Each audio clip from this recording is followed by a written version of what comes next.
essa vocação que eu tive lá do comecinho, cada dia ela floresce mais em mim. Porque eu digo que eu sou um homem de salão. Então, esse homem de salão é encantar as pessoas e ter elas no salão. Então, não é, a minha praia não é fazer delivery, não é fazer um formatinho Não, e é ter botar o para vender. contato, é a relação, é o É ter, relacionamento, né? é a experiência, é ver a pessoa, a família lá, é ver o namorado lá, é ver o acontecimento que aconteceu, é ver quão felizes as pessoas ficam de chegar num lugar que é bonito, que é bem feito, bem Sim, organizado. Então, essa parte é que eu acho que é o grande ganho dos próximos 10 ou 20 anos, sim. é quem conseguir segurar A essa onda. experiência, a experiência. A Esse vai ser, experiência e e o sim. encantamento.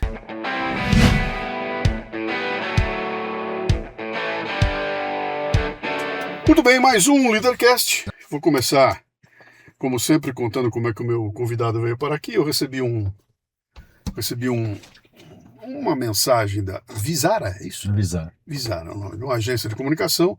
Eu tô com um cliente interessante que quando eu bati o olho, eu falei, ih, cara, aí pode dar conversa, né? Mandei a mensagem, rapidamente ele topou, então estamos aqui hoje. Eu começo o programa com 3 perguntas que você não pode errar. O resto você pode chutar à vontade. Essas 3 tem que ser na lata, hein? Vamos lá. Vamos lá. Seu nome, a sua idade e o que você faz. Puta, aí é muito complicado. Meu nome é Harry Kozer, tenho 65 anos Uhum. e sou empresário de uma série de setores diferentes, de gastronomia, construção, financeiro, um pouco de cada coisa. Pô, haja tempo para isso, né? Ari. Harry. Por que Ari? Harry foi meu pai é descendente de italiano, austríaco, né? Chegou no cartório, Ari. E a moça do cartório falou, com 2 R's, é isso mesmo, moça. Então tem 2 R's mesmo. Teu nome Isso tem dois mesmo. R's mesmo. Pô, Aí ficou Ari. Ficou Ari. aquelas histórias de Aí eu história de brinco que nome. o único que falava certo era ele mesmo. É ele mesmo. Ari, ele falava Ari, né? Todo mundo Ari, ele fala Ari. É. Eu tenho uma história boa também. Eu trabalhei muito numa empresa norte-americana, né? E fui para os Estados Unidos várias vezes, né? E eu chegava lá, os caras me chamavam. Meu nome é Luciano Pires. Uhum. E lá eu viro Luciano Pires. Pai, E eu, cara, Pires. Aí eu falei, eu vou começar a escrever Pires, né? uhum. Aí eu botei Pires e os caras passaram a ler Pires. Aí eu escrevi Pires e passaram a ler Pires. Não tem como dar jeito lá, né?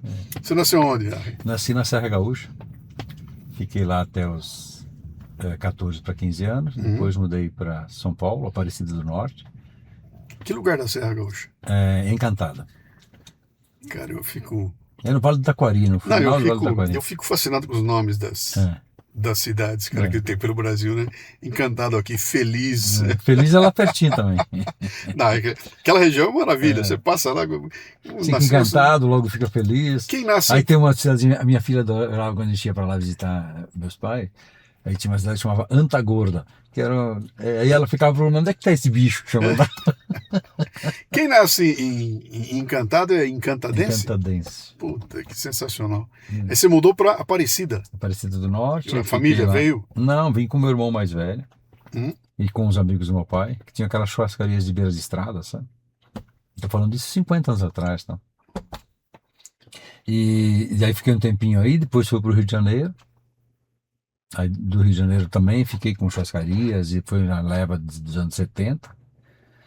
Aí depois entrei no terceiro comar lá, queria ser militar, aí não deu certo, fiquei 3 meses, saí. Que- Voltei pro piloto de Vem cá, espeto e vim. com esse nome teu, Ari, Hum, não precisa ter apelido, né? não, também não Você tem. não tinha apelido quando era Nunca criança. tive. Então, era o Arrizinho, vamos É, lá. risinho. O que o Arrizinho queria ser quando crescesse? Queria ser piloto de caça. Piloto de caça. É. Deixa Por eu isso que eu acertar. entrei no terceiro comando do Rio lá, porque eu falei, agora eu vou ser piloto. Sim, deixa eu só arrumar uma coisa aqui que eu acertei as câmeras ontem. Tem um comando que tem que ser dado nela.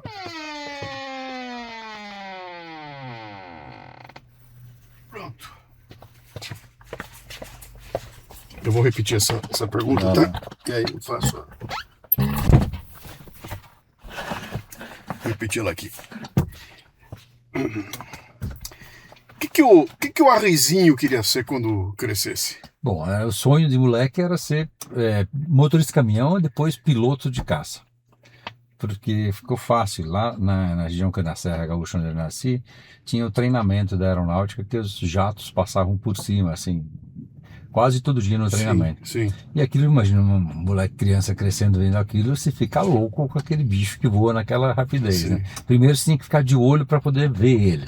Porque senão, quando você escutasse o barulho, ele já tinha Já tinha passado. passado. E aí eu cresci com aquilo até 17, 18 anos, até entrar na aeronáutica, e aí eu falei, agora eu vou ser piloto. Mas daí minha mãe teve um acidente e amputou um braço e tal, me chamaram porque eu tinha que ajudar no sustento de casa. Você está falando de Aí 40 eu virei você tá piloto. falando, você tá falando de 45 anos atrás. Não, é 77, né? Por aí, né? É isso mesmo. Era um Mirage aqui. É os Mirage. Era os Mirage. Os Mirage, né? Cara, aquilo era Era fascinante. fascinante. Né? Aí te botaram para trabalhar. Aí virei piloto de espeto, né? Entrei na churrascaria e estou até hoje na churrascaria. Então, mas de quem era a churrascaria? Da família? Era de uns amigos do meu pai. Uhum. Meu irmão também já trabalhava nela. A gente ficou lá, fiquei alguns anos até montar os nossos negócios. Depois nós montamos nossos negócios no futuro. Uhum. Quando você fala em churrascaria de quase 50 anos atrás, Uhum. eu imagino que não deve ter nada a ver com o que é uma churrascaria hoje, quando a gente imagina. Era o começo. Quer dizer, tem a essência, ainda tem, né? Foi a essência de serviço rápido, de fartura, de ter. O rodízio já tinha? Foi o rodízio, no começo dos rodízios, que nem era. Nessa época, tinha começado no Rio Grande do Sul como espeto corrido, subiu até o Paraná, Santa Catarina, e ele virou rodízio do Paraná para cá, né? Chamava espeto corrido lá Espeto embaixo. corrido no Sul. Tá. E aí o rodízio foi ganhando as beiras de estrada, Brasil inteiro, né? Porque era um sistema fácil. Os caminhoneiros paravam, comiam rápido, iam embora, não tinha. Era muito rápido o serviço. Então era um fast food com comida boa. Oh, Eu acho que dá para dar esse nome. Ele tinha a rapidez do fast food e, qualidade. e a fartura dos italianos, né? Das cantinonas. Você teve curiosidade de tentar procurar a origem? De onde é que começou isso? Onde começou? Perguntando, até escrevemos um livro, o Dias Lopes, aquele jornalista gastronômico, Uhum. ele escreveu um livro, até trabalhamos junto quando fizemos esse livro, que chama O Churrasco. E aí ele conta essa história, onde nasceu a primeira, que foi lá em Sapiranga, no Rio Grande do Sul, a segunda, que foi na BR-116, aqui no Paraná. Sempre beira de estrada? Sempre beira de estrada. Tá, a ideia era essa rapidez para... Tá. Aí ele montou no livro, fez a pesquisa, ficou bem bacana. Aí conta um pouquinho do que é esse conceito brasileiro que nasceu aqui e foi difundido no mundo inteiro. Então, eu ia fazer uma pergunta a você. A região lá é ascendência italiana, né? Uhum. Alemão, né? Alemão, italiano, tá tudo ali. Não tem nada, não vem nada de lá. Veio exatamente isso. O seu Mats, que foi o primeiro que fez isso, ele começou a ter problema, que na época a churrascaria só tinha carne de boi. Sim. E era assim, 2 cortes. Imagina isso nos anos 60, né? 54, parece que foi a primeira que abriu lá. E ali tinha muito alemães, porque Sapiranga, né, no pé da serra ali, quem vai para Gramado, tinha muito alemão e muito italiano da serra. Aí ele começou a colocar caça, porque o italiano gostava de pomba, né? Fazia caça, colocava com polenta. Aí começou a colocar frango no espeto. E aí começou a colocar carne de porco também, porque a alemãzada pedia carne de porco. Então foi uma mistura das culturas gaúchas que nasceu o espeto corrido. E de onde o espeto parado, o espeto corrido? Porque antes era espeto parado, né? Você chegava lá, pedia um espeto, eles colocavam na mesa o espeto. Sim. E deixavam lá, e você ia cortando os nacos lá. Como nas quermesses. Eu comi em churrascaria assim. Eu tinha até me lembro do aparelhinho que o cara chegava lá, enfiava o espeto e você ia lá e comia nele. Cortava com a faca, o cara cortava lá e ia botando os nacos. É isso aí. E aí ele foi colocando essas coisas todas. Isso é a primeira história. A história se difunde de 2 maneiras. Esse é nas pesquisas e a história lá do Rio Grande do Sul conta. E essa do Paraná foi um caminhoneiro, né, que trocou o caminhão por um restaurante e começou a fazer um gaúcho, né, começou a fazer churrasco lá, e aí caiu uma ponte lá perto dele e travou toda lá e ficou gente demais no restaurante. E ele se perderam nos pedidos, não sabia mais o que servir, o dono ficou bravo e falou, serve tudo para todo mundo, pronto. E aí o negócio foi tão bom que ficou. Então tem duas vertentes que contam essa história. É. Pô, essa segunda é sensacional, é bem coisa brasileira. Bem coisa, tudo improviso. Então uma foi mais, acho que os alemães lá, o Matos era mais organizado, porque Sim, a turma da Alemanha, sim. dos alemães são mais disciplinados. Os E italianos são mais, não vai que acontece. você foi para lá fazendo churrasco ou servindo? O que você foi fazer? Eu fui servindo, comecei lá no, na Aparecida, nem era servindo, era o moço dos sucos. Eu tinha uma barraca que vendia, lá era para, antes da Aparecida, uns 2 quilômetros, Uhum. então parava todos aqueles romeiros que Sim, 15 ônibus, 20 sim, ônibus no sim, fim de sim, semana, sim. enchia de ônibus lá na frente, e tinha a churrascaria, tinha um negócio que vendia, tinha uma lanchonete, tinha um posto de gasolina, e tinha uma barraca que fazia suco, então eu comecei com o meio do suco. O suco da churrascaria Não, eu você fazia, pega. não, não, eu só vendia Você estava suco. na Eu barraca. estava na barraca e vendia Sim, suco. Então me treinaram para fazer sim. suco. Então eu fiquei expert em fazer suco de. Tinha uma lavoura que plantava, era meio assim, retirado, tinha uma plantação de maracujá. Uhum. E aí o cara do maracujá trazia fresquinho, trazia melancia, trazia abacaxi. Como é que você E foi eu parar? desmanchava isso e fazia lá. Como é que você foi parar ali? Porque esses amigos, os Sestari, que eram os donos do restaurante, eram conhecidos do meu pai lá. E eles estavam precisando de mão de obra, levaram o meu irmão e eu quis ir junto. Então eu tinha 15 anos. Cara, você começou com 15 anos. 15 anos. Meu Deus. Eu vou repetir um negócio que eu sempre falo no Leadercast aqui, né? Hoje em dia, se fizesse isso, prendia o teu pai. Não, não aprendi, porque meu pai me emancipou com 17. Ah, cara. Mas aí com 15 anos você ficou morando em Aparecida É e trabalhando parecido e com meu fazendo irmão suco lá. fazendo isso. Tá, quando é que você pulou pra dentro da churrascaria? Aí, uns 3, 4 meses depois, 5, aí eu pulei para a churrascaria na parte da cozinha. Uhum. Aí aprendi como lidar com as carnes, como fazer as carnes, essas coisas todas.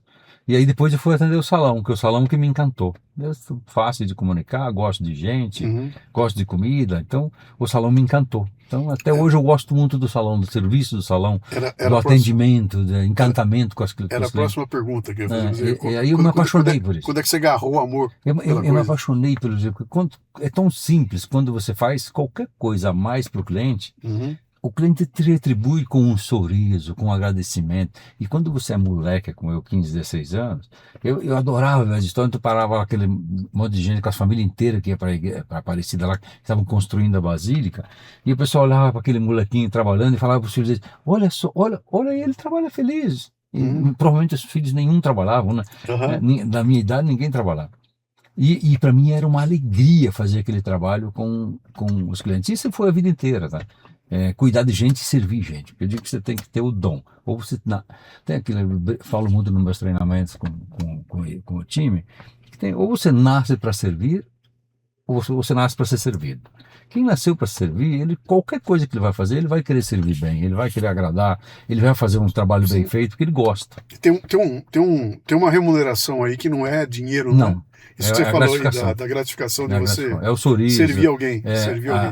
a palavra, por isso que qualquer lugar que eu vou, no mundo inteiro hoje, ou no cinema, eu gosto de falar para a pessoa que ela está fazendo certo. Eu gosto de dizer, ó, esse é o teu caminho. Uhum. Parabéns, o serviço foi bom, parabéns, isso estava bom. Na loja de roupa, na loja de carro, na loja que troca pneu. Uhum. Eu acho que as pessoas têm que ouvir isso de volta quando ele fez um trabalho que ele colocou o corpo dele, que ele colocou a energia dele para fazer um bom trabalho, Uhum. ele tem que receber de volta um feedback positivo.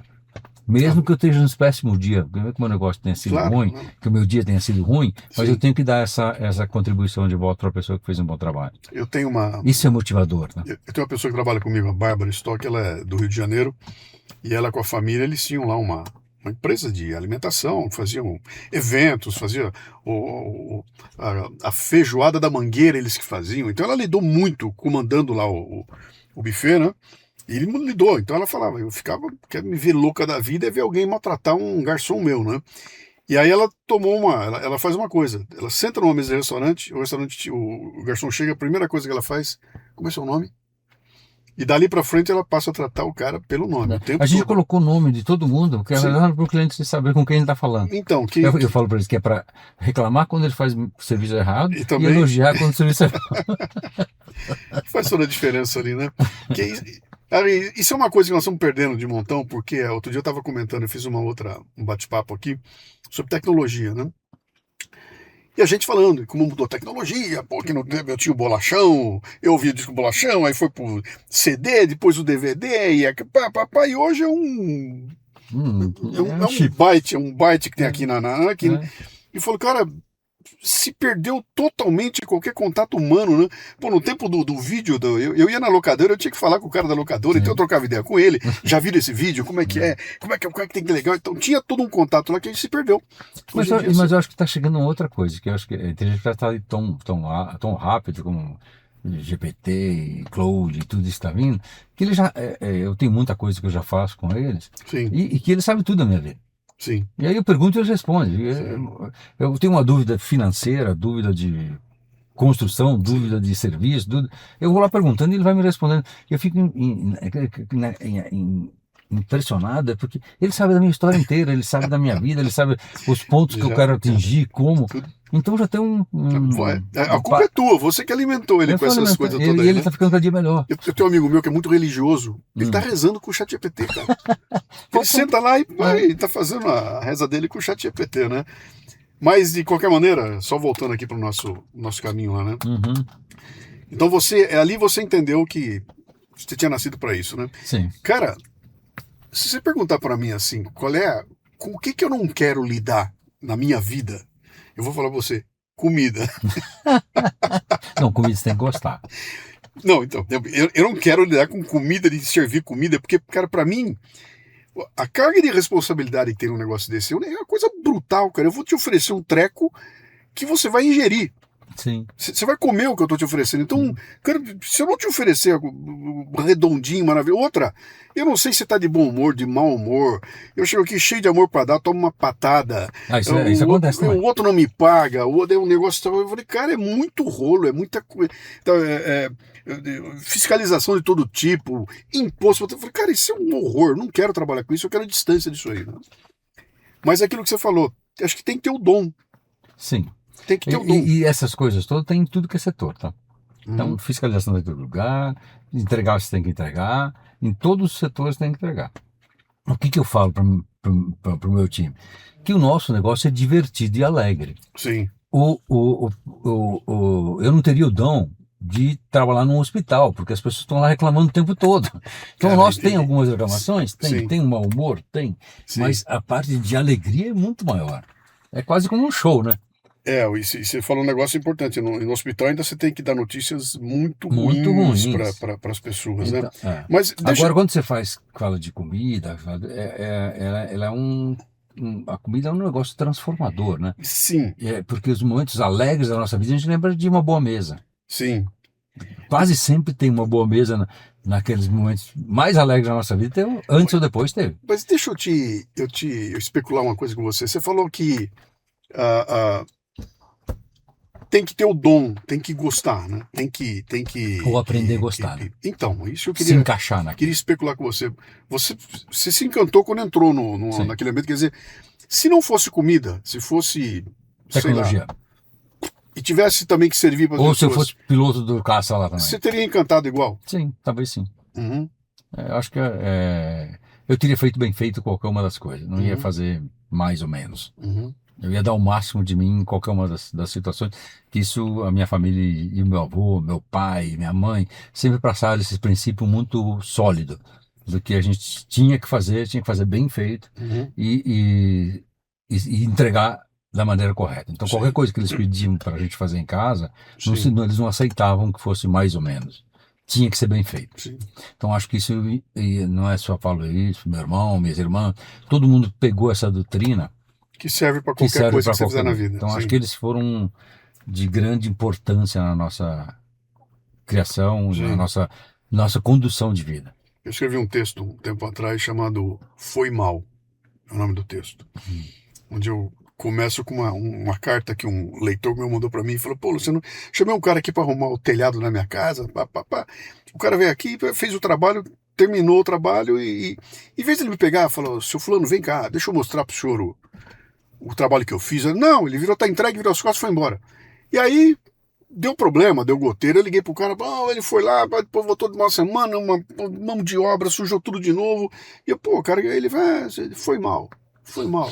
E aí eu vou em torno desse foi mal, que é o, sabe, o nas coxas, de qualquer jeito, se der errado, dá um jeito, foi mal, refação, custo dobrado, aquela coisa pavorosa lá, né? Tem a ver com isso que você falou, cara. Sim. Se é pra fazer, cara, faça bem feito da primeira vez e não larga. Não Não, larga. não, é o mesmo trabalho, fazer bem feito ou mal Sim, feito. sim, Atender bem ou atender mal é o mesmo trabalho. sim. Você ficou lá Aí, quando garoto? aí fiquei lá, passei pro Rio, aí com Você foi convidado para ir para pro Rio, aí numa churrascaria na também. churrascaria também. Aí de lá acumulamos um dinheiro, eu, meu irmão, mais outros 2 sócios, e eles vão empreender e fizemos nosso primeiro negócio. Então, Aí eu já cara, tinha 18 anos, eu já estava bem velhinho. Você estava bem velho, né? Então, Na real não tinha, faltava um pouquinho para 18, então, deixa eu meu pai sondar. me emancipou. Deixa eu sondar com você essa coisa o bichinho do empreendedorismo aí. Porque uma coisa é você estar lá dentro, você está contratado, tem seu salário, está tudo certinho, você não tem muita encheção de saco, né? Não tem que tocar a empresa. Não. Alguém está tocando e você está lá fazendo o seu trabalho e recebendo. Quando é que pintou essa ideia de que quero ser dono da firma, cara? Não foi assim. Como essa boa vontade sempre, nesse restaurante que eu trabalhava, os gerentes, os donos, eles trabalhavam muito dia, eu também, de dia e noite, era full time lá, não tinha esse negócio de 8 horas, era 14 horas. O tempo que precisava, eu estava lá presente. Sim. Mas aí no final da noite, todo mundo não queria ficar, porque os donos paravam lá pelas 10, 11 horas da noite e sentavam numa mesa lá perto da chopeira e ficavam bebendo chopp. E alguém tinha que ficar para servir. E eu ficava para servir eles. E acho que foi o meu grande aprendizado, porque eles ficavam discutindo toda a coisa do dia e todos os problemas que eles tinham para tocar o negócio. Sim. E eu, por absorção, aprendi tudo. Você só ouvindo os caras. Só ouvindo que eu aprendi tudo. É. Como é que eles faziam isso, como é que fazia aquilo, como é que fazia a compra, como é que controlava dinheiro, como é que fazia, quantos percentuais tinha que sobrar para cada lado, quanto era o X de comida, quanto era o X de aluguel, quanto era o X de energia e pessoal para trabalhar. E aí eu fazia uma conta, não, mas sobra muito dinheiro nesse negócio isso aqui. Naquela época sobrava assim, tipo 50%. Aí eu falei, nossa, então eu tô trabalhando só por isso aqui, eu acho que aqui isso aí é o meu negócio. Dinheiro, Aí comecei a mirar que era aquele lá o meu negócio. é. E aí foi construindo e vamos fazer um negócio desse para nós. Mas você fazia ideia do tamanho de encrenca que tinha? Porque Não, uma coisa. tudo na vida, a minha grande vantagem é que eu nunca soube o que tinha na frente. Eu fui fazendo. E até hoje eu não sei o que acontece. Eu trago um monte de gente, empreendedor, cara de sucesso. Eu pergunto, o cara começou o negócio. Me fala do teu plano de negócio. Que plano, cara? Eu fui fazendo aí, como do jeito que deu, a gente fez, cara. Mas aí foi fazendo, e o negócio foi crescendo, e aí você vai se estruturando, e aí assim foi a vida inteira. E assim até hoje. Né? Aquilo era um tempo em que dava para ser assim, né? Hoje em dia não dá mais, né? Mas era um tempo que não tinha tecnologia. Quando eu comecei meus negócios, gente, não tinha telefone, só tinha telefone fixo, não tinha computador, eu fazia tudo nas anotações, todos os meus controles eram numa agenda, as notas fiscais eu botava numa caixinha e mandava para o contador. O faturamento era um rolo, uma maquininha daquelas que se digita assim, que era um rolinho de fita, eu mandava o rolinho de fita lá para o contador no final do mês. Não tinha nada. Fornecedor não existia. Você tinha que bater na porta do mercado para comprar, na porta do vendedor para comprar. Então era outro mundo. Sim. Aí qual que é a felicidade? Toda a transformação do mundo aconteceu realmente nesses 50 anos. Sim. Eu vou fazer 50 anos em maio do ano que vem. 50 anos de profissão. De profissão na churrascaria. De restaurante. Restaurante, sim. Então, nesses 50, tudo aconteceu nesses 50 anos. Na vida, né? Então, televisão foi aí, computador foi aí, satélite, tudo aconteceu então, aí. Não é que eu fui me adaptando, né? Pegando aqui, pegando ali, nunca tive preguiça de aprender, de estudar, de ler, de ir atrás, de bater papo com alguém, pegar conselho de outro, a consultoria de outro, falar com o advogado aqui, falar com o contador ali, e depois com as auditorias, depois com os grandes bancos, e aí esse foi o caminho. Então, e aí é uma coisa quando você tem uma loja, uma coisa quando você tem 2 lojas, outra coisa quando tem 3, outra que tem 30, vai mudando, né? Aí os volumes, quando você tem 10 pessoas trabalhando, ou 3.000 trabalhando, já tive todos esses caminhos aí no meio da viagem. Mas então, o que eu queria sondar com você, né? Você está bastante ativo, tem vários negócios hoje. Quer dizer, aquele ímpeto que a gente tinha naquela época, do cara, vou fazer, sai da frente, e do jeito que der, deu e eu me viro. Não dá para fazer isso hoje. Não dá. Hoje tem que ser planejado. Tem que ser A gente planejado porque perde- o custo é muito alto hoje. Vamos supor, quando eu abri os meus primeiros restaurantes, você abria com 100 mil reais. Ela montava um barraco e começava a fazer uma coisa. Hoje, para montar um bom negócio, você gasta 4, 5 milhões. Então, se você não tiver planejamento, você vai afundar um no dinheiro barco. muito mais caro do que era Muito na mais época. caro, muito mais difícil. O dinheiro é a coisa mais escassa do mundo e a coisa mais cobiçada do mundo. Então, se você não tiver controle sobre ele, ele vai te estragar. Ele vai te levar para o sucesso e vai te estragar também. Uhum. Então, é assim que eu leio e vejo a parte do dinheiro nos negócios. E para construir um negócio, tem que ter um planejamento. Então, você não dá os passos. Então, eu estou contando a base lá inicial, que não teve, mas depois disso começou a ter planejamento. Já nos anos 80, apanhamos já bastante, começamos a Vocês estavam em aprender. 4? Em 4. Vocês eram em 4? Aí começamos a aprender. Nos anos 90, a gente foi aprimorando mais e, graças a Deus, 90, veio a santa abertura do mercado brasileiro, né? Sim, E aí a qual? gente teve acesso a uma série de outras coisas, a uma série de tecnologias, e aí eu chamo o Brasil mesmo, vale de 80 para cá. Eu falo que é a segunda abertura dos portos, né? A É, primeira foi lá no mas, Reinado, né? é, No Império, e aí a segunda foi aí, quando o Collor Então, vai e e caiu o abre. privilégio daqui, a gente conseguiu. E aí, a gente nessa época eu tinha feito as minhas primeiras viagens para a Europa, eu entendia como é que era o mundo lá fora. Sim. E aí eu tinha ficado visitado, visto, e eu vi, pô, quando eu dei a abertura, eu falei, "Nossa, e aquelas coisas que eu vi lá, vai vir tudo para cá." O modelo de negócio que você tinha aqui, você não viu lá. Não Aquele existia. modelo não tinha lá. Mas existia gastronomia, né? Sim, comida sim, mas o modelo de vocês É tudo link. Quando você fala em gastronomia e serviço, é tudo linkado a uma coisa. Hospitalidade, que é hotel, gastronomia, que vai. Hospitalidade vale para hospital, vale para tudo, para empresa. Esse segmento, quando é um contexto que um aprende com o outro e um ensina o outro, né? Sim, Então, lá eu vi muita coisa que podia funcionar bem aqui. sim. Mesmo dentro de um conceito que era brasileiro. Então a inovação começou aí, né? Uhum, Começou um pouquinho antes da abertura mesmo. uhum.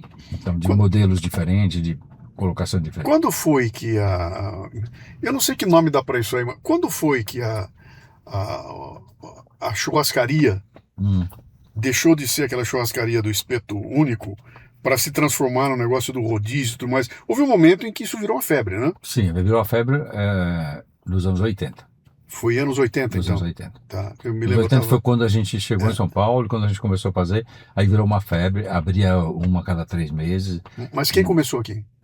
Quem começou aqui foram nos grandes centros, começou ao redor, né? Então tinha a Roda Viva, que começou lá em Guarulhos, Osasco, lá na Dutra no comecinho, Uhum, Roda Viva. Depois teve o Tropeiro lá no Butantã. sim. Aí teve o pessoal que era da Ponteio, né? Que veio Sim. e aí já entraram nos bairros, já veio aqui para Moema. Foi nessa época que nós chegamos, nos anos 80. Uhum.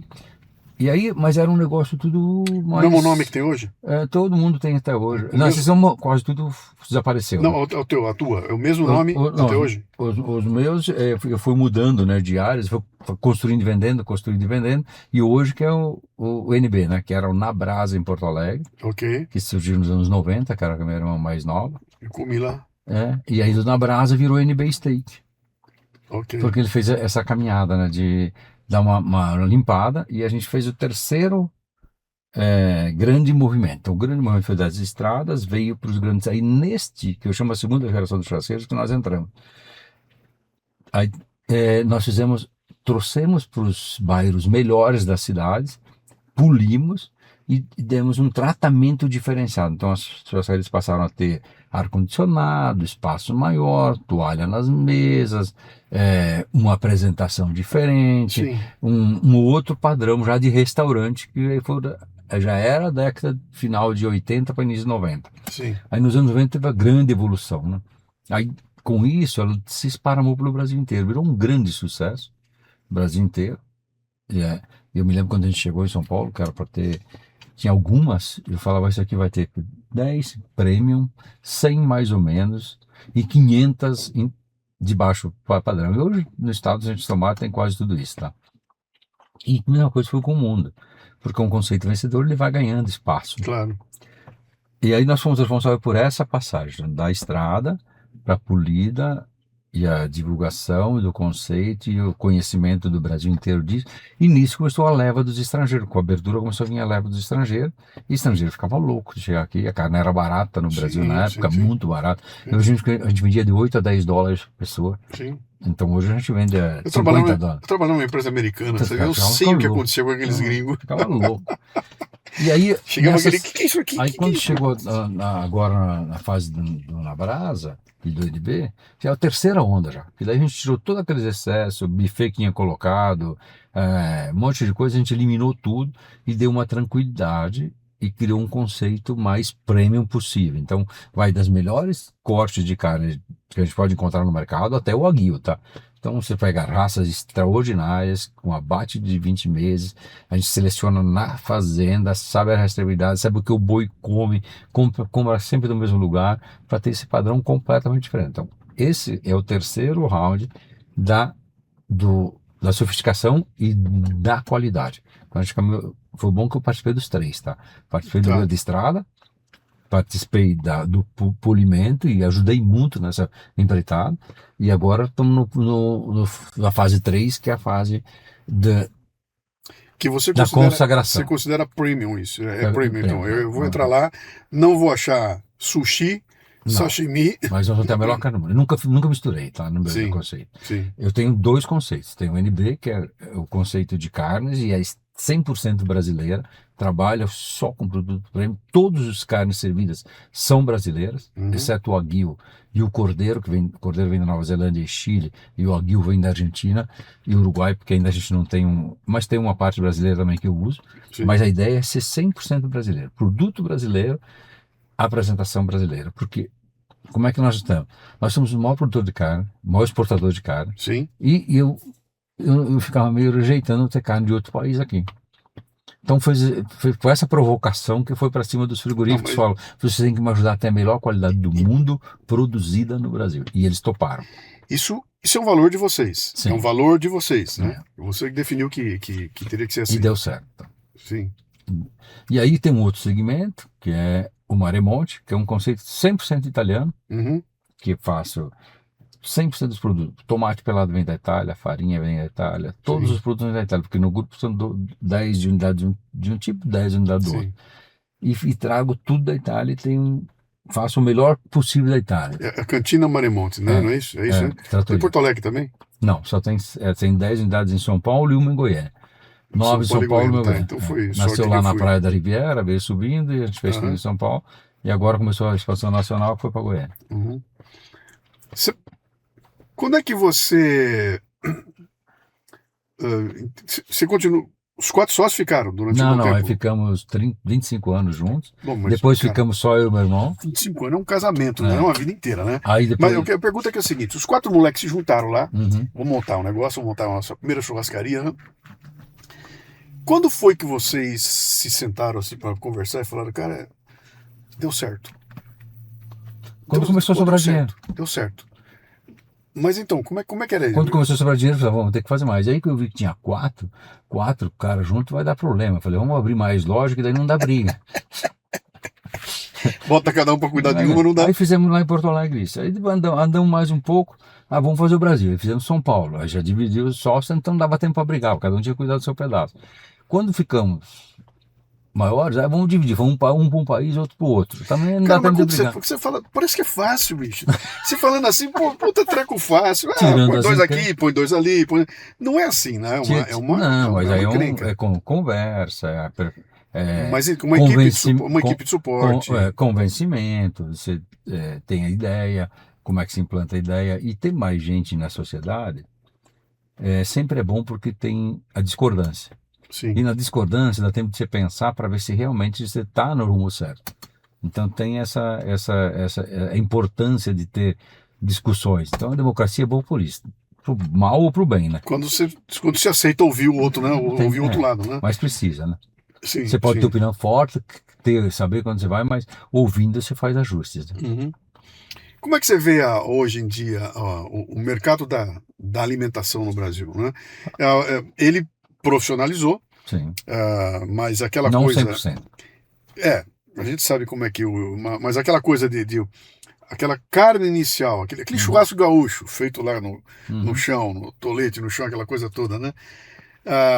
Isso meio que foi industrializado e virou uma coisa meio industrial, quer dizer, parece que é a mesma coisa, mas não é, né? Não, o que aconteceu é o seguinte: dos 5.000 restaurantes dos anos 80 em São Paulo, hoje tem 50.000. Então a competição tem que profissionalizar, Uhum. tem que virar um negócio mais sério, porque é um negócio que emprega muito, gera muito, receita muito alta. Mas o que aconteceu? Aconteceu também isso com todos os mercados. Então, vamos ver. Teve a consolidação do supermercado, teve a consolidação das farmácias, teve a consolidação dos frigoríficos. Quando aconteceu com os frigoríficos, acabou o problema.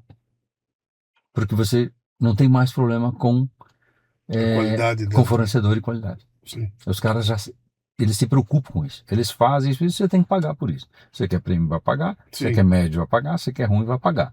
Então, teve a cadeia de suprimentos andou junto, né? Então, principalmente em São Paulo, hoje você tem tudo do mundo inteiro aqui, com abertura, então, dos importados, de tudo. Então, por isso que automaticamente todo o setor teve que evoluir junto. Então veio a parametrização, veio metodologia, cada um criou o seu, criaram-se as redes, todo mundo saiu do balcão. Então, vamos ver, 20% que domina 60% do mercado, é assim que funciona, e os outros 40% são as empresas simples, pequenas e de família ainda. Uhum. E eu acho que isso vai ficar sempre. Isso, nos Estados Unidos também é assim, nos Estados Unidos até mais, né? 80% é rede Sim. e investimento maciço, Sim. e 20% a Europa não, a Europa inverte, né? Aí é 60% de pequenos negócios e 40%. Eu não sei o que é o certo, não sei se o Brasil foi mais para a América, então nós temos mais a cara da América e não a cara da Europa. Sim. Mesmo nós tendo uma colonização muito forte de europeus, Sim. mas a gente pegou a mão É o modelo americano. o modelo né? americano de funcionamento. É volume, né? Muito volume, muita. Então você já tem o supply, já tem os fornecedores. Automaticamente fica mais fácil para você fazer mais lojas, manter qualidade, manter padrão, porque terceirizou essa padronização e essa qualidade. Sim. Então hoje é melhor. Sim. Aí você vem toda essa, falamos da área do mundo que está hoje, com inteligência artificial, com robótica, com tudo, isso é o próximo passo que os restaurantes vão entrar. Nós entramos na era digital e agora nós vamos entrar na era do Sim. robótica. Muitos dos serviços vão ser feitos por robôs, uma série de coisas. Eu não tenho dúvida. Muito dos controles já são feitos por Sim. agentes, Sim. não são mais feitos por gente. Então, mas isso agrega, e aí por que essa vocação que eu tive lá do comecinho, cada dia ela floresce mais em mim? Porque eu digo que eu sou um homem de salão. Então, esse homem de salão é encantar as pessoas e ter elas no salão. Então, não é, a minha praia não é fazer delivery, não é fazer um formatinho Não, e botar para vender. Contato, é uma relação, é um relacionamento. É a experiência, é ver a pessoa, a família lá, é ver o namorado lá, é ver o acontecimento que aconteceu, é ver quão felizes as pessoas ficam de chegar num lugar que é bonito, que é bem feito, Sim. bem organizado. Então, essa parte é que eu acho que é o grande ganho dos próximos 10 ou 20 anos. Sim. É quem conseguir segurar essa a experiência. A experiência e o encantamento. Esse vai ser o ponto. Fascinante ver o cara da bobina, que entregava bobina pro contador, falando do chat GPT, do Claude. A felicidade da gente viver nesse mundo. Pois é, eu tava conversando outro dia com alguém e tava falei, cara, eu trabalho aqui com comunicação, com mídia e tudo mais. Eu comecei minha carreira como revisor num jornal lá em Bauru, que era um jornal a linotipo. E linotipo era pré-história, era chumbo derretido. Só que eu assisti tudo, eu saí do linotipo e cheguei no e-book, né? Então todo esse processo eu acabei vivendo e acho que isso é um privilégio a gente poder estar nessa época aqui. O Bauru, me lembrei de uma história de Bauru. De Bauru? Bauru, nós temos a nossa cerveja, a gente faz uma cerveja premium para os nossos restaurantes e é feita lá em Bauru. pela Nossa. cervejaria Servos, sabe, na entradinha lá tem uma cervejaria Servos, um artesanal. Sim. Aquele senhor tem uma história fantástica. Ele foi um mestre cervejeiro, dos primeiros mestres cervejeiros da cerveja vienense. A vienense virou a Brahma. Nossa senhora. Como é que, quando ele foi expulso de Budapeste, que o pai dele tinha uma cerveja e um hotel. Aham. Na invasão, foi expulso, ele foi na Áustria. Na Áustria, ele fez um curso de mestre cervejeiro. Aí ele leu num jornal que estava precisando de um mestre cervejeiro no Brasil. E ele veio para cá, era vienense, ele ficou a vida inteira lá. Aí ele aposentou na Brahma, fez essa cervejaria Servos aí, que é pequenininha, e ele e a neta fizeram uma cerveja para nós, a Quatro Mãos, que é uma cerveja excepcional. Puta, eu devia ter trazido uma pra gente beber. Pô, que você compra lá em Bauru. Eu vou mandar lá. Nossa. É uma história do Bauru muito legal, Vou essa saber, história. vou saber. Meu caro, a curiosidade que eu tenho com todo mundo aqui. O setor de restaurantes foi o que mais sofreu na pandemia, né? Foi terrível o que aconteceu ali, né? Eu tenho amigos que trabalhavam com isso, que um deles até morreu muito cedo, e eu tenho certeza que parte das causas dele ter morrido cedo foi o que ele passou durante a pandemia, né? E eu me lembro de eu conversando com ele, ele chorava na minha frente. Ele falou, cara, tive que dispensar, caras estavam comigo aqui há 20 anos, é um negócio terrível, né? E ele falou, não é uma dispensa que vai embora e volta daqui a um mês, era um negócio totalmente incerto ali, né? Como é que pegou vocês aí? Eu digo que tem duas coisas que foram os dois grandes choques na minha vida. Não foram planos econômicos, não foram crises de subprime, não foram nada disso. Foi a Zélia Cardoso de Mello, quando ela deixou 50 para cada um, que os restaurantes ficaram. Eu olhei para o restaurante, não tinha nenhum cliente. Caçou o dinheiro de todo mundo. Não tinha nenhum cliente. Eu fazia assim 500 pessoas por dia. Na semana seguinte tinha 3 clientes lá, na hora do almoço. Aquilo foi um desespero. Daí me lembro que assim, falei, corta tudo, vamos ver o que nós temos que fazer, ver o que nós temos no estoque, nós temos que sobreviver até esse negócio voltar. Então, esse foi um choque, o meu maior primeiro choque de realidade na vida, e me ensinou que eu tinha que ter reservas financeiras para aguentar o tranco. Meu pai sempre falou isso, austríaco, daquela doutrina austríaca de primeiro você ganha, depois você dá o passo. Então, meu avô também me ensinou isso, mas a gente vai sentir mesmo quando a coisa aperta na gente. Então, essa aí foi a primeira lição. E a segunda maior lição, que daí eu já estava preparado, foi nesta lição da pandemia. Aí nós já tínhamos um caixa suficiente para aguentar o tranco do que veio. Mas a gente estava com caixa para fazer expansão, dobrar de tamanho. Por sorte, a gente não estava dobrando de tamanho, a gente estava só olhando. E não assinamos nenhum contrato de compromisso. Mas quem assinou o contrato nesse tempo aí foi um inferno na vida, tá? Porque a gente perdeu todo o faturamento, a gente foi para o delivery, mas o delivery fazia 10% do que nós fazíamos de receita, gerando 20%. Se a gente não fizesse delivery, era melhor. Porque quando se vira a chave de um restaurante para fazer delivery, ele não paga a conta. Então a gente bancava... Trabalha igual? Não, porque delivery vende muito pouco, você vende Sim. 10% do que vendia. Sim. E aí o que acontece? Você não tem como pagar a conta. Sim. Ele vai dar prejuízo. Então, quanto mais vendia, mais dava prejuízo. Era basicamente isso a conta. Então a gente sustentou só para as marcas ficarem lembradas. Aquele ano da pandemia, a gente sustentou assim. E aí viu que não ia mais voltar, fechou, reestruturou. A gente não mandou embora a gente, tá? A gente parou. Você não mandou? Não mandaram? Não. A gente fez o governo ajudou com a metade, a gente ajudava com a metade. E aí todo aquele estoque que tinha, que a gente não vendeu, a gente distribuiu para todo mundo. Foi dando cesta básica. Aí foi ajudando, conforme que eu precisava, né? A Regina, que era de recurso humano na época, e está ainda até hoje. Quantas pessoas estão envolvidas nisso? Nessa já eram 600 pessoas, então tinha bastante gente. Hoje tem 800, mas era 600. Sim. Então tinha que fazer um jogo de acerto, né? Sim. O que a gente tirou foi só... Campinas, a gente estava abrindo uma loja, tinha 60 pessoas contratadas, a gente ia abrir dia 16 de maio, o lockdown foi em 16 de março. Então, 15 dias antes, a gente estava com a equipe, 60 pessoas para começar tudo. Essa aí não, essa aí eu falei, para tudo, não sei quando a gente vai voltar, vamos ter que dispensar esse pessoal. Acertou o que tinha que acertar e deixou lá. Voltou? Aí voltou, mas só um ano e pouco depois. Mano, no mesmo lugar. Você devia estar o prédio alugado, tudo sem preparado. tudo, tá pronto. Tudo pronto. Só pagou aluguel um ano parado. Meu Deus do céu, cara. Que loucura foi aquilo. E aí tem uma coisa mais complexa. Não é que voltou um ano depois. As pessoas só tiveram confiança de voltar ao restaurante 3 anos depois. Ele voltou meia boca, né? Porque Uhum. os mais velhos, enquanto não mandou tirar a máscara definitivo, eles não vinham. Então ficou naquele chove, mas não molha. Então, não é um ano, foram 3 anos aí Uhum. de sacrifícios sem a gente ver resultado. Então, por isso você fala do teu amigo, mas muita gente achou que ia voltar 15 dias depois, porque Sim. até que eu achava, mas aí eu falava com os meus amigos italianos, espanhóis, portugueses, que já tinham passado pelo processo lá, cara, era um ano e não tinha voltado, um ano não tinha voltado.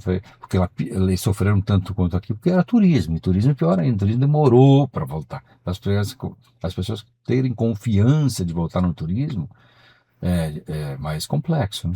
Aqui a gente vive de uma Sim. cidade, a gente consegue viver de uma cidade como São Paulo, mas muitas cidades que é de turistas sofreram muito mais. E esses sofreram uns 4 anos até voltar ao normal. Aparecida. Sim, Você curtiu Aparecida, Aparecida, cara? você pega outra Campo cidade, Jordão. praia. É. Praia ainda foi bem. Porque praia o pessoal saiu da cidade e foi. Campo Sim. Jordão, o pessoal saiu da cidade e foi. Então, cidades próximas, assim, onde sofreu mais. Gramado sofreu porque não tinha público em Porto Alegre para Gramado, né? Uhum. Então, alguns pontos turísticos sofreram mais. Uhum. Que loucura, cara. Foi, Então, acho a que eu, gente. eu tive duas grandes lições aí de sufoco, sabe? Uhum. E aí foi salvo nas duas por ter um caixa sólido e garantido. Uhum. Então, a gente sempre deixa, tenho lá um X que já está no estatuto da nossa empresa, que tem que ter aquele X de garantia Guardado. no caixa. Não, ou no caixa, ou no crédito garantido que você possa acionar e pronto. Uhum. Eu teve uma época que eu operava até com. Não precisava do dinheiro, mas pagava um fizinho lá para o banco me garantir um crédito. Entendi. Você, não contente em se incomodar com comida, com essa coisa toda, você resolveu diversificar as coisas e foi partir para É outras. diversificar porque nessas horas precisa de diversificação. Você Então, percebeu ali, né, eu que andava lá atrás já, então, desde a época da inflação. Então, quando era inflação de 20, 30%, eu pegava o dinheiro daqui, eu tinha que saber onde é que eu colocava. Então, eu comprava boi de meieiro, eu comprava terreno e construía galpãozinho, comprava terreno que fazia loja, até aí daí partiu para fazer prédio. Aí fazia para fazer condomínios horizontais. você criou Aí foi criando uma você empresa fez uma de empresa de, imobiliária e construtora. sim, E aí continua assim, já que fomos, né? Aí quando, virou uma empresa de investimento imobiliário. pô, quando cai um negócio, o outro O segura outro ali. segura um pouco. É. Mas nesse caso foram os dois, tá? Engraçado que na pandemia, os escritórios, Não, muitos escritórios que eu tinha, começou a esvaziar. Ou teve que renegociar o é, aluguel. é. Também isso. Foi as duas pancadas na vez só. Dizer, não, não Então, tem duas coisas juntas. Não, tem vem sim. cá, e voltou essa questão imobiliária? Voltou, porque eu vi muita gente, Tá, cara, vai fazer home office, quando passar o home office volta. Eu me lembro, eu tenho uma empresa que é um fornecedor meu, de uma parte de TI, essa coisa toda. Pouquinho antes, muito pouco, assim, semanas antes da pandemia explodir, eu fui visitar ele lá, eu estava lá no escritório com ele vem cá, foi na janela do prédio, tá vendo aquele prédio lá? Aqueles 2 andares ali, são nossos. É nosso, a gente vai mudar para lá e vai ampliar, papapá. Pum, pandemia. Não só não mudaram, como ainda largaram, porque esvaziou o negócio dele, e uma hora o cara olhou e falou, cara, eu tô produzindo igual, não tô com a turma aqui, não sim. preciso disso aqui, então não quero mais um andar de baixo, e virou um showroom que ele tinha lá Não, e mudou completamente a razão do negócio dele lá, né? Quer dizer, o dono do... igual. Como é o meu caso, eu fiquei com prédios vazio 2, 3 anos. De 2020 a 23. Vazio. Sim. Tudo que ele não devolveu, ficou vazio lá. E aí, o que você faz com um prédio desse? Vai Paga a pagando. conta? Precisa ter um colchão para pagar. IPTU, segurança, blá, blá, blá. Sim. Tudo tem que pagar. Ninguém vai lá baixar. Você tem que ter. Nessa hora que tem que ter um colchãozinho, tá? Uhum. Ou um créditozinho para buscar, né? Você não tá fazendo apartamento para morar, não. O teu Não. negócio é Não, industrial, né? agora sim, agora estamos fazendo Minha Casa Minha Vida também. Que é um setor que está indo bem, então estamos Sim, fazendo. sim. Já fizemos mais de luxo, agora voltamos Tá lá, tá. pro que vende. Você tem uma visão boa aí de É. todos os segmentos do Brasil, né?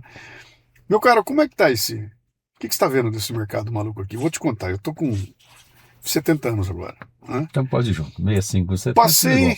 passei por poucas e boas nesse país aqui. O pessoal sempre fala, mas eu falei, cara, eu sou de uma época que pegaram o dinheiro de todo mundo, cara. Tinha inflação de 85% ao mês, cara. Era uma loucura. O que a gente passou por aqui, vocês não fazem ideia, né? Não, porque agora tá ruim, agora vai quebrar. Mas eu tô sentindo que um momento o nome não é crise. É um momento de falta de credibilidade, como esse que nós estamos vivendo agora. Sabe, cara, a economia não tá bem, a justiça não tá bem, a política não tá bem, o futebol tá uma merda, a televisão tá horrível. Onde você olha, tá esculachado, tá meio encrencado, né? Como é que você tá vendo Mas eu esse olho o mercado? copo nem muito vazio, nem muito cheio. Então, Eu sempre, a essa vida visão... inteira sempre olhei assim. Sim, Então, como é que eu olho? Tem coisas que o Brasil, como falando de 50 anos, o Brasil fez coisas fantásticas nesse ano. Vamos pegar rodovias. sim, São Paulo tem as melhores rodovias do país. sim, E foram feitas nesses 50 anos. sim, Vamos pegar a cidade. Ela cresceu desordenada, mas depois estamos tentando organizar ela. O ensino, ele deu uma caminhada para pior, mas caminhou. E teve uns outros segmentos que foi. O agronegócio é um negócio fantástico. sim. A Você tá Embrapa, nele, você tá nele. não. Você não tá. Não, a Embrapa tá, mas tem bastante contato por causa dos negócios. Sim, A Embrapa fez um puta trabalho, então tá aí.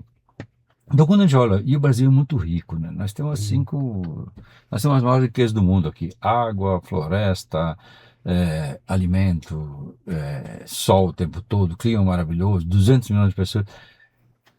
agora inventaram até uma tal de terras raras, que a gente Sim, também que tem, né? também tem. Também tem, né? E lítio também tem, Sim. tá tudo aqui. Então um país desse não quebra, né? Ele pode estar desgovernado, mas depois Sim. qualquer coisa que puxa no manche de volta, ele apruma e vai rápido. Sim. Então ele aceita esses desaforos todos que a gente passa, é por isso. Mas você como empresário, olhando para... Eu como verdade, tem que ser otimista, de nascer, Então, senão eu paro de fazer claro, investimento. você vai parar, né? Mas você já navegou por mares turbulentos aqui no Brasil, Sim. né? Nós estamos passando por um momento de turbulência. Sim, e vamos passar por um pouquinho mais arrochadinho em 27, 28. Estou desenhando, tem que ter colchão para esses próximos 2, 3 anos. Qualquer governo que ganhar, independente do que ganhar, vai dar uma desestabilizadinha, porque nós estamos passando de 100% do que a gente ganha, e sempre você gastar mais do que você ganha vai dar problema. Sim. Então não vejo como resolver. A reforma tributária é boa também, mas até na implantação dá uma chacoalhada. Vai ser uma confusão. A escala 6x1 é excelente para os colaboradores, vai dar mais tempo, tudo, mas vai ter um ajuste que tem que se fazer nos próximos anos. Isso tudo, para mim, vira inflacionário um pouco. Sim. Então, assim, quando sempre nós estamos mordidos de leão da inflação, a gente tem medo de quando começa a mexer em alguma coisa que a inflação pode acordar, né? Sim. E se ela acordar, às vezes você não tem mais rédea. Olha o que aconteceu com a Argentina, de um governo para o outro, entre o Macri e o Milei. Desordenou a inflação e corroeu o poder de compra da população. Sim. E virando, a inflação me assusta demais, que corrói qualquer coisa. Mesmo que você tenha colchão, mas ele é traiçoeiro.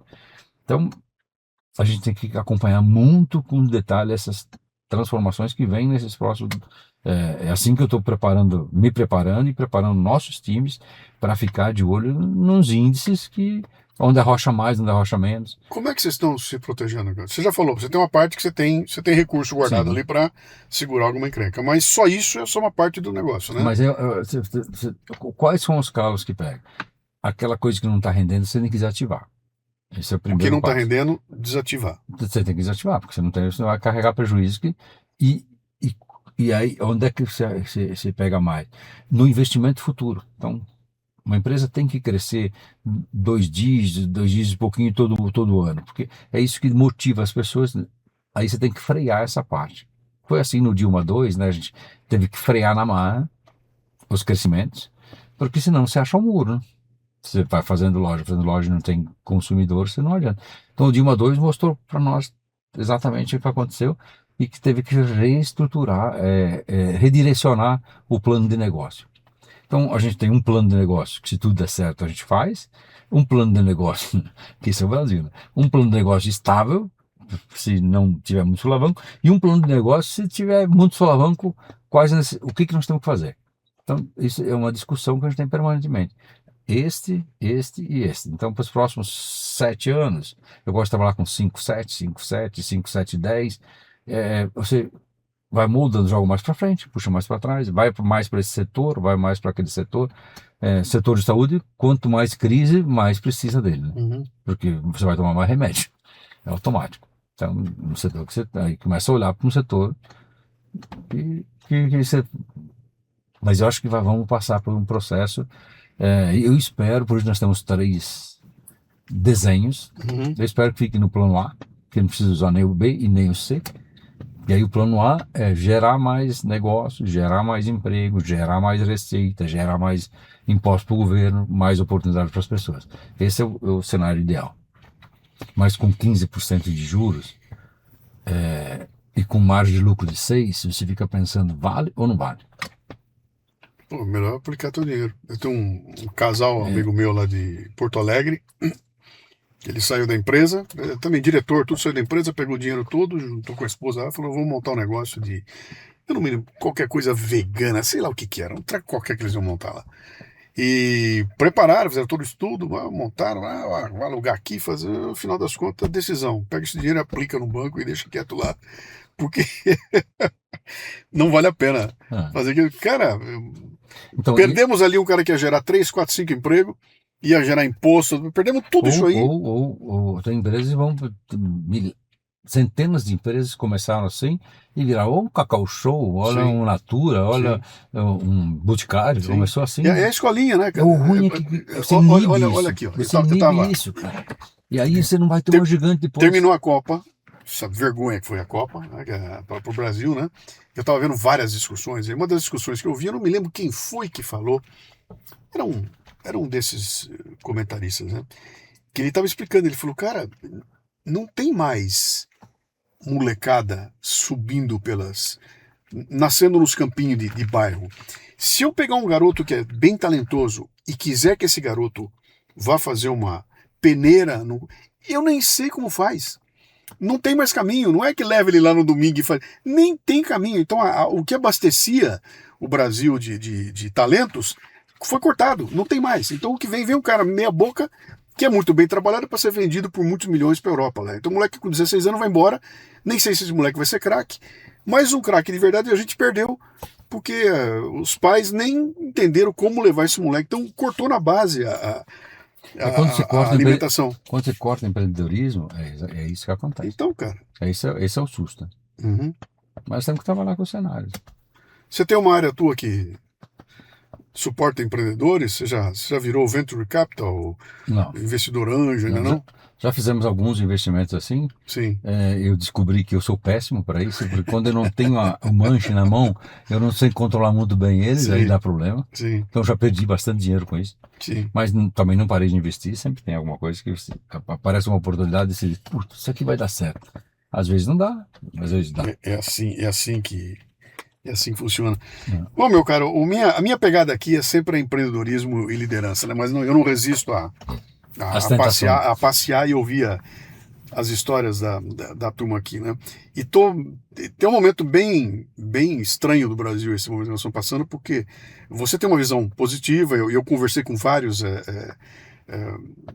empreendedores, caras de alto nível, todos os caras estão igual, falou, bicho, o PIB do Brasil vai cair 5%, tá? Bom, tem 95 ainda lá esperando. Alguém vai fazer, tem alguém ganhando, tem alguém, entendeu? E tem os setores que sempre se você olhar, analisar na crise, se você investiu não com o time errado, acertando os times, são grandes oportunidades que aparecem. Então você não pode parar de olhar. Tem que continuar olhando as oportunidades que vêm e tentar acertar os times. O Brasil é uma coisa de time. Você acerta o time, dá muito resultado positivo. Uhum. Se errou o time, vídeos os gringos que erram muito time, Sim. Os brasileiros eram menos, mas os gringos eram muito. Sim. Eles entram numa hora que o câmbio derrete o dinheiro dele, que ele tenta sair na hora que o câmbio não ajuda, então perdem muito dinheiro na entrada e saída do país. Uhum. Quem vem e investe para ficar longo tempo, tem uma chance de progredir e de ter resultados. Mas para eles é difícil entender a mecânica disso aqui, né? Deixa eu aproveitar esse teu gancho aqui. E os alemão, meu caro? Você não foi para lá? Por que você está no Brasil ainda? Foi para os Estados Unidos e para a Europa. Na Europa estou, um negócio ainda lá. Por que você está morando aqui ainda? Eu adoro o Brasil. Você não troca? Troco. Não tenho problema de trocar. Uhum. Mas a minha família, minha base estava aqui. Agora meus filhos já estão maiores, nas faculdades fora, inclusive. Aí eu já começo a pensar de fazer um sabático quando 50 anos e ficar um pouco com eles também. Que legal. Sucessão. Como é que você Então é está isso, fazendo? estamos preparando eles, né? Uma sobrinha, meus 2 filhos, estamos preparando. Vocês são em quantos hoje? No negócio do Eu, churrasco? eu, minha irmã e mais sócios, tem mais 3, 4 sócios que estão juntos. Não é, vocês não profissionalizaram, é um É negócio. profissionalizado. Então você tem lá um CEO, Tem. É que você tem uma eu chamo de estrutura. sócio porque eles são sócios realmente. Então, o Entendi. CEO tem, o CFO tem participação, é Tá, sócio, o diretor de operação é sócio, de hospitalidade é sócio, tá. o de estrutura também. E esse modelo é o melhor possível, né? É que assim, Porque. eu acostumei que tem que dividir. Eu tinha um amigo que falava assim, que a gente passava na frente, tinha um banco que chamava Multiplique. Eu Aí lembro. ele falava na frente, ele falava multiplique, porque né, Multiplique. era caipira no interior. Falava, quem não divide não multiplica. Aham, Então acho que era isso que tem que fazer. sim. Você tem bons talentos, você tem que saber dividir o bolo para que o negócio floresça, né? Uhum. Então sempre teve essa tendência de meritocracia e reposicionar as pessoas no outro lugar. Até porque a área de restauração, ela é uma área de, não só como eu entrei e floresci, mas ela é uma área de inserção da sociedade. As pessoas, talvez é o primeiro emprego dela, é onde ela desenvolve, é onde ela aprende, ela vai se profissionalizar, depois ela sai e vai para outro negócio, mas ela é uma porta de entrada de primeiro emprego e de desenvolvimento de pessoas. Então hoje a gente faz muito esforço em desenvolver as pessoas que vêm para o nosso grupo. Uhum. Eu acho que isso Você isso é um legado que fica. tem problema de mão de obra, cara? Mão de obra toda ela, se você quiser comprar ela pronta. Se você quer treinar, é, educar, fazer, é um trabalho mais longo, mas você vai ter mais mão de obra qualificada. Que alguém vai levar embora. Mas faz parte do jogo. Também quando você faz esse trabalho, tem gente que vem. Uhum. Eu falo que é como uma onda. Tem um dia que ela maré baixa, maré alta, ela vai e volta, vai e volta. Então, você, 50 anos no mercado, já vi de tudo. Então é só não fica É, preocupado. a lição que eu tiro aqui do nosso papo, aqui da nossa conversa toda aqui, né? Que é, cara, tem duas margens, né? É, Tem uma margem pavorosa e tem uma margem azul, linda, maravilhosa. Você não consegue ficar numa delas. Você tem que ir no meio. é. Uma hora vai pra cá, vai Ah, pra lá, é não dá pra. impossível ficar Não, só numa margem. aham, Não vai dar alguma coisa, é impossível. Um tempo, numa história grande, longa, é impossível você não atravessar o rio de um lado ao outro. Você uhum. tem que E nadar. Um quando dia tiver contra a correnteza, um dia a favor. isso, e quando tiver na margem ruim, não tá tudo perdido. Não. Calma, então temos que Tá perdido se aguentar. você cair na água e não conseguir sair. Aí é um problema. Né? Aham, Então tem que cuidar de ter uma boia para se agarrar nela. Né? sim. Cara, olha pro Arrizinho, o Arrizinho É, que viu os Mirage passando. O é, que é, cara? Como é que você vê essa trajetória aí? vejo que eu acho que construímos um bom legado, uma boa história, formamos muita gente, deixamos muita gente é, melhor posicionado na vida. Eu falo que foi o único churrasqueiro que deixou mais de 50 milionários até agora. Foi? Pô, que legal, Isso cara. eu acho que é o grande aprendizado.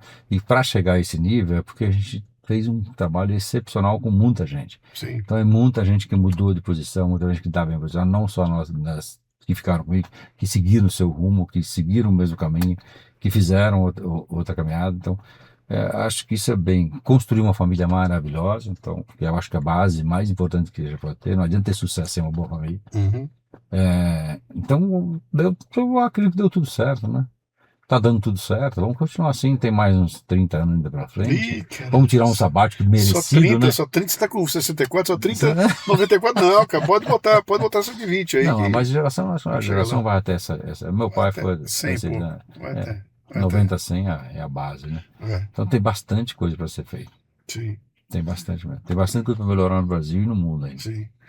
Então agora uma dica, eu vou olhar pra minha câmera aqui, ó. Hum, Eu assisti um vídeo, tava comentando com ele aqui, né, umas semanas atrás, tava lá no YouTube, apareceu um vídeo de um cara que fala de comida, etc e tal. Esse cara veio falar de churrasco, ele veio contar os truques que as churrascarias de rodízio fazem para te empanturrar de coisa e fazer você comer pouca carne, né?